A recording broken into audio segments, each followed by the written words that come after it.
Welcome back. ಉಳಿದ ಸುದ್ದಿಗಳು ಇದೀಗ.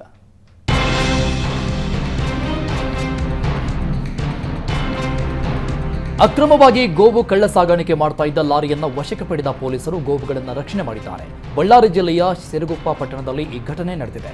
ಸಿರುಗುಪ್ಪ ಪೊಲೀಸರು ಗೋವು ತುಂಬಿದ್ದ ಲಾರಿ ವಶ ಪಡೆದುಕೊಂಡಿದ್ದಾರೆ. 25ಕ್ಕೂ ಹೆಚ್ಚು ಗೋವು ತುಂಬಿಕೊಂಡು ಸಾಗಾಟನೆ ಮಾಡ್ತಾ ಇದ್ದ ಲಾರಿಯನ್ನ ವಶಕ್ಕೆ ಪಡೆಯಲಾಗಿದೆ. ಆಂಧ್ರ ಪ್ರದೇಶದ ಅಸ್ಗೂರ್ ಹಾಗೂ ಜಾವಿದ್ ಎಂಬ ಇಬ್ಬರು ಆರೋಪಿಗಳನ್ನು ವಶಕ್ಕೆ ಪಡೆಯಲಾಗಿದೆ. ಬಿಬಿಎಂಪಿಯಿಂದ ಎತ್ತರದ ಗೋಪುರ ನಿರ್ಮಾಣಕ್ಕೆ ಭಾರಿ ಸಿದ್ಧತೆ ನಡೀತಾ ಇದೆ. ಇದೀಗ ದೇಶದಲ್ಲೇ ಅತಿ ಎತ್ತರದ ಸ್ಕೈಡಕ್ ನಿರ್ಮಾಣಕ್ಕೆ ಪಾಲಿಕೆ ಟೆಂಡರ್ ಕರೆದಿದೆ.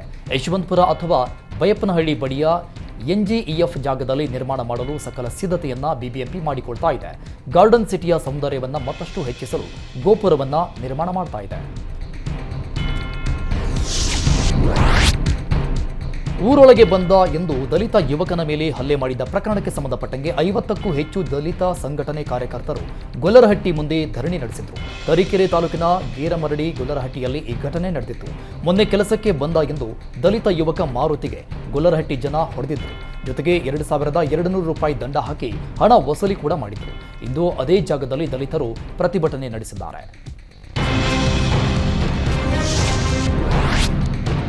ಮೈಸೂರು ಜಿಲ್ಲೆಯಲ್ಲಿ ಮತ್ತೆ ಹುಲಿ ಆತಂಕ ಶುರುವಾಗಿದೆ. ಮೈಸೂರು ಜಿಲ್ಲೆ ಹುಣಸೂರು ತಾಲೂಕಿನ ಕಾಮಗೌಡನಹಳ್ಳಿ ಗ್ರಾಮದಲ್ಲಿ ಹುಲಿ ಪ್ರತ್ಯಕ್ಷವಾಗಿದೆ. ಜಮೀನಿನಲ್ಲಿ ದಿಢೀರ್ ಪ್ರತ್ಯಕ್ಷವಾದ ಹುಲಿಯಿಂದ ರೈತರು ಆತಂಕಕ್ಕೊಳಗಾಗಿದ್ದಾರೆ.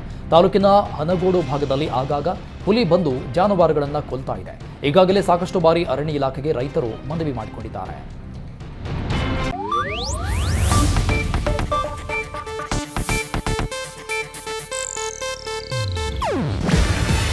ಇದು ಏಷ್ಯಾನೆಟ್ ನ್ಯೂಸ್ ನೆಟ್ವರ್ಕ್ ಪ್ರಸ್ತುತಿ.